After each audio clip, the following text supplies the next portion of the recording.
Hello dear teachers, ഞാൻ എൻ്റെ LP interview അനുഭവങ്ങളാണ് ഈ ഒരു വീഡിയോയിൽ ഷെയർ ചെയ്യുന്നത്. കഴിഞ്ഞ 2021 LPSC ഇൻ്റർവ്യൂ അറ്റൻഡ് ചെയ്ത ആളെന്ന നിലയ്ക്കാണ് ഞാൻ എൻ്റെ അനുഭവങ്ങൾ ഷെയർ ചെയ്യുന്നത്. ഒരുപാട് ഫ്രണ്ട്സ് എന്നോട് ചോദിക്കുന്നുണ്ട്, എങ്ങനെയാണ് അറ്റൻഡ് ചെയ്തത്, എന്തൊക്കെ ചോദ്യങ്ങളാണ് അവർ ചോദിച്ചത്, എന്തൊക്കെ പഠിക്കണം എന്നുള്ള കാര്യങ്ങളെക്കുറിച്ചൊക്കെ. അപ്പോൾ ഞാൻ എന്നോട് ചോദിച്ച കുറച്ച് ചോദ്യങ്ങളും കുറച്ചല്ല എന്നോട് ചോദിച്ച ചോദ്യങ്ങളും രീതികളൊക്കെ ഒന്ന് ഷെയർ ചെയ്യാണ്.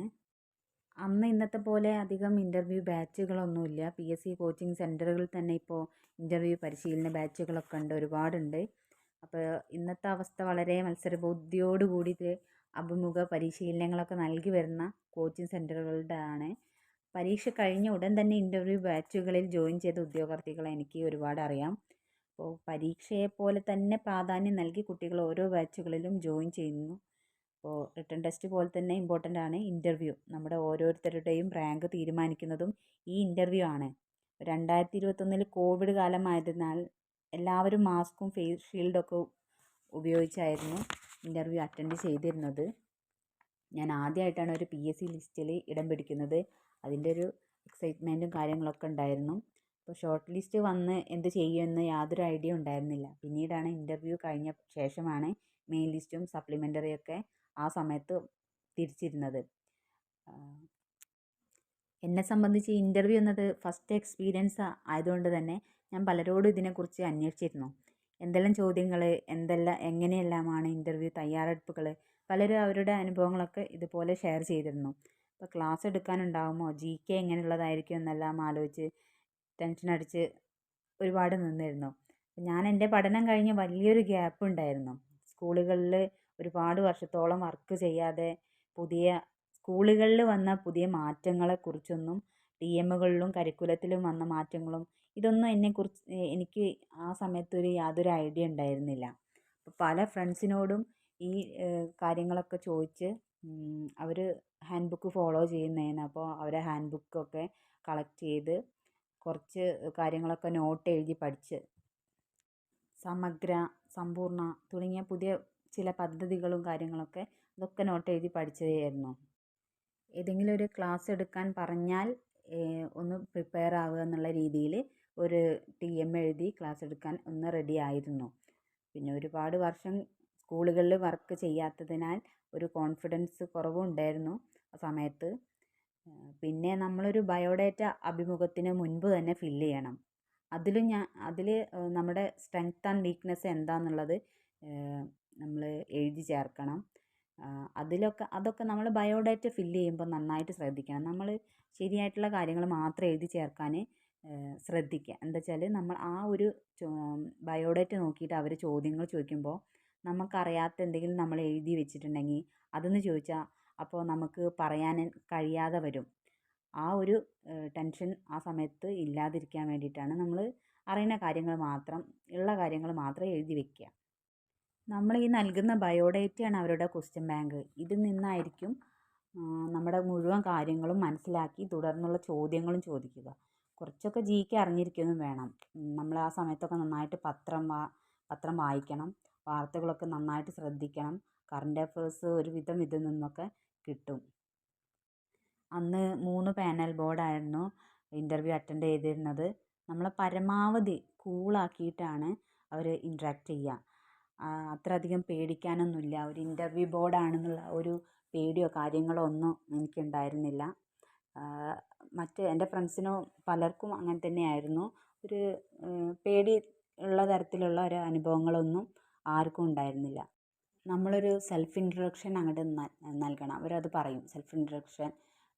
അത് നമ്മൾ പരമാവധി കോൺഫിഡൻറ്റോട് കൂടി തന്നെ പറയാൻ ശ്രമിക്കുക.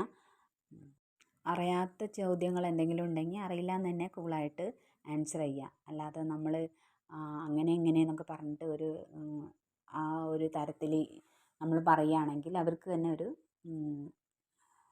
മനസ്സിലാവും, അത് പെട്ടെന്ന് മനസ്സിലാക്കാൻ കഴിയും. അപ്പോൾ അത്തരം റിയാക്ഷൻസൊക്കെ ഒന്ന് ഒഴിവാക്കുക. എന്നോട് ആദ്യം ചോദിച്ചത് ഈ ആഴ്ച ഉണ്ടായിട്ടുള്ള ഒരു സ്ട്രൈക്കിംഗ് ന്യൂസ് പറയാനാണ്. അപ്പോൾ ഞാൻ ആ സമയത്തൊക്കെ നന്നായിട്ട് പത്രം വായിച്ചിരുന്നു. അപ്പോൾ എനിക്ക് ഓർമ്മയിൽ വന്നത്, ആ സമയത്ത് ഓർമ്മയിൽ വന്ന ഹെലികോപ്റ്റർ അപകടമാണ് ആ ആഴ്ച നടന്നത്. അപ്പോൾ ആരാണ് ബിപിൻ റാവത്ത് എന്ന് ചോദിച്ചു. ഇന്ത്യൻ ആർമി ജനറൽ ആയിരുന്നു ബിപിൻ റാവത്ത്. അത് ഞാൻ ആൻസർ ചെയ്തു. പിന്നെ നെക്സ്റ്റ് വിശ്വസുന്ദരി ആരാണെന്ന് ചോദിച്ചു. അപ്പോൾ ആൻസർ പറയാൻ കഴിഞ്ഞു. എന്താണ് പ്രത്യേകത എന്ന് അടുത്ത ആൾ ചോദിച്ചു. അപ്പോൾ ഇന്ത്യയിൽ 21 വർഷത്തിന് ശേഷമാണ് ഇന്ത്യക്കാരിക്ക് ഒരു വിശ്വസുന്ദരി പട്ടം ലഭിക്കുന്നത്. അപ്പോൾ അതും ആൻസർ ചെയ്യാൻ കഴിഞ്ഞു. പിന്നെ നോർമലി അവർ വീട് എവിടെ പഠിച്ചു, എത്ര കാലം വർക്ക് ചെയ്തു, അങ്ങനത്തെ കാര്യങ്ങളാണ് ചോദിച്ചറിഞ്ഞത്. പിന്നെ നെക്സ്റ്റ് ആൾ 24 ഹവർ ക്ലോക്ക് ഉപയോഗിക്കുന്ന സ്ഥാപനം ഏതാണെന്ന് ചോദിച്ചു. പിന്നെ നീരജ് ചോപ്ര ആരാണ്, ഏത് സംസ്ഥാനത്താണ് കോവിഡ് ആദ്യം റിപ്പോർട്ട് ചെയ്തത്, പിന്നെ കോവിഡ് കുട്ടികൾക്കുണ്ടാക്കിയ മേന്മ എന്താണെന്ന്. അതെനിക്ക് അങ്ങോട്ട് കറക്റ്റ് പറയാൻ കഴിഞ്ഞില്ല. ഞാൻ വ്യക്തി ശുചിത്വം എന്നാണ് ആൻസർ ചെയ്തത്. പക്ഷേ സ്വയം പഠനം, സ്വയം പഠിക്കാനും പുതിയ കാര്യങ്ങൾ കണ്ടെത്തി പഠിക്കാനും കഴിഞ്ഞു എന്നുള്ള ആ ഒരു പോയിൻ്റാണ് അവർ തിരിച്ച് എനിക്ക് മറുപടി തന്നത്. പിന്നെ ചോദിച്ച ചോദ്യം ഈ HM കഴിഞ്ഞാൽ അടുത്ത അതോറിറ്റി ആരാണെന്ന്. അപ്പോൾ DDE DEO ആ ഒരു പോയിൻറ്റ്സ് പറഞ്ഞു. പിന്നെ സമഗ്ര എന്താണെന്ന് ചോദിച്ചു. സമഗ്രയിൽ എന്താണ് ഉൾപ്പെടുക, ആ കാര്യങ്ങളൊക്കെ ചോദിച്ചു. പിന്നെ TMലെ ഏറ്റവും പ്രധാനപ്പെട്ട ഭാഗം ഏതാണെന്ന്. പിന്നെ സ്കൂളിലെ VIP ആരാണ്, DEOയുടെ പ്രവർത്തനങ്ങൾ എന്തെല്ലാം. ഈ ഓരോ ചോദ്യങ്ങളാണ് രണ്ടാമത്തെ പാനൽ ചോദിച്ചത്. നെക്സ്റ്റ് തേർഡ് പേഴ്സൺ ചോദിച്ചു, സ്കൂൾ തുറക്കുന്നതിന് നമ്മൾ ഒരു പേര് പറയുമല്ലോ, അപ്പോൾ അതെന്താണെന്ന് ചോദിച്ചു. അത് പ്രവേശനോത്സവം എന്നാണ്, അതാണ് ഉദ്ദേശിച്ചത്. പിന്നെ കുട്ടികൾക്ക് പറയുന്ന പേരെന്താണ്. അപ്പോൾ കുട്ടികളെ മിൻറ്റി എന്ന് പറയും. ഈ രണ്ട് ചോദ്യത്തിന് എനിക്ക് അന്ന് ആൻസർ ചെയ്യാൻ പറ്റിയില്ല. അത് കുഴപ്പമില്ല എന്ന് അവർ തന്നെ ആൻസർ എത്തി. നമുക്കറിയാത്ത എന്തെങ്കിലും ഉണ്ടെങ്കിൽ അവർ തന്നെ അത് തിരിച്ച് നമുക്ക് പറഞ്ഞു തരും. പിന്നെ SMC അത് എനിക്ക് പറയാൻ കഴിഞ്ഞു. അപ്പോൾ ഇങ്ങനെയുള്ള കാര്യങ്ങളെക്കുറിച്ചൊക്കെ നമുക്കൊരു അവയർനെസ് വേണം. ക്ലാസ് എടുപ്പിച്ചില്ല എന്നെക്കൊണ്ട്. ഞാനതൊന്ന് ഒന്ന് പ്രിപ്പയർ ആയി പോയിരുന്നു. പക്ഷേ അത്ര കോൺഫിഡൻ്റ് ആയിരുന്നില്ല. എന്താ വെച്ചാൽ ഞാൻ 8 വർഷത്തോളം ഞാൻ എവിടെയും വർക്ക് ചെയ്യാതെ എനിക്ക് ആ ഒരു ടച്ച് വിട്ടിരുന്നു. അപ്പോൾ എനിക്ക് തന്നെ ഒരു കോൺഫിഡൻസ് കുറവ് ഉണ്ടായിരുന്നു. അപ്പോൾ എങ്ങനെയാണ് പറയേണ്ടത്, ഈ സമഗ്ര എന്നുള്ള കാര്യങ്ങളൊക്കെ ഞാൻ പഠിച്ച് നോട്ട് എഴുതി പഠിച്ചുണ്ടാക്കിയിട്ടാണ് ഈ പ്രസൻറ്റ് ചെയ്തത്. അപ്പോൾ ആ ഒരു ഇത് നോക്കുമ്പോൾ എനിക്ക് തന്നെ ഒരു കോൺഫിഡൻസ് കുറവുണ്ടായിരുന്നു. പക്ഷേ ഓക്കെ, നമ്മളെ അത്ര ബുദ്ധിമുട്ടിക്കുന്ന തരത്തിലോ നമ്മളെ പേടിപ്പിക്കുന്ന തരത്തിലുള്ള ക്വസ്റ്റ്യൻസ് ഒന്നുമില്ല. നമ്മളെ ബയോഡേറ്റയിൽ നിന്നുള്ള ചോദ്യങ്ങളും പിന്നെ ഒരു ചോദ്യത്തിൻ്റെ ആൻസറായിട്ട് നമ്മൾ പറഞ്ഞ കാര്യത്തിൽ നിന്നും അടുത്ത ചോദ്യം. എനിക്ക് പൊതുവെ ഒരു കൂളായിട്ടുള്ള ഇൻ്റർവ്യൂ അനുഭവമാണ് ഉണ്ടായിട്ടുള്ളത്. അപ്പോൾ ഇനി വരുന്ന ഈ ഇൻ്റർവ്യൂവിലും ഇതേപോലുള്ള ചോദ്യങ്ങൾ എങ്ങനെയായിരിക്കും നമുക്ക് പറയാൻ കഴിയില്ല. അവർ ഒരു ചോദ്യത്തിൽ നിന്ന് കണക്ട് ചെയ്തിട്ടാണ് അടുത്ത ചോദ്യം ചോദിക്കുക. അപ്പോൾ ഏകദേശം സ്കൂളുകളിൽ പല പദ്ധതികളെക്കുറിച്ചും സ്കൂളുകളിലെ കാര്യങ്ങളെക്കുറിച്ചൊക്കെ ഒരു ധാരണ ഉണ്ടാക്കിയെടുക്കുക. പിന്നെ പത്രം നന്നായിട്ടൊന്ന് വായിച്ചു നോക്കുക. ന്യൂസൊക്കെ കറണ്ട് അഫേഴ്സും ന്യൂസൊക്കെ അപ്ഡേറ്റ് ആയിരിക്കാൻ ശ്രദ്ധിക്കുക. പിന്നെ ഭിന്നശേഷി കുട്ടികളുടെ ആ ഒരു കാര്യങ്ങളും പിന്നെ മാറിയ പാഠപുസ്തകങ്ങളെക്കുറിച്ചും ഒരു ധാരണ ഉണ്ടാക്കിയെടുക്കുന്നത്